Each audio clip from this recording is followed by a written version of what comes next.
Mummy 10 रुपया देना।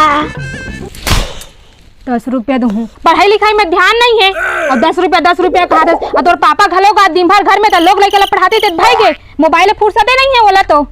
अब पढ़ाई घलो काला कुछ वही था कहा नहीं बोला कुछ पूछी तो बताऊं कि बस पहले बता रहा हूँ। चल जा।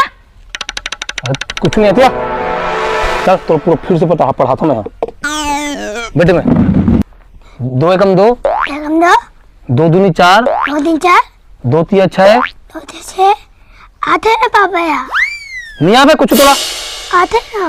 चल अच्छा ठीक है चल मैं तो ना अब 10 की पढ़ाता हूँ। 10 एकम 10 10 दूनी 20 ये सब तो आते पापा। मैं पूछा था तेला बता चला आ जाते कहा थे त जिला पूछा थे तेला बता नहीं सकस। चला बेटा काला पूछा था तेला बताऊं मैं। 17 पहाड़ा पूछा थे। हां 17 कौन 17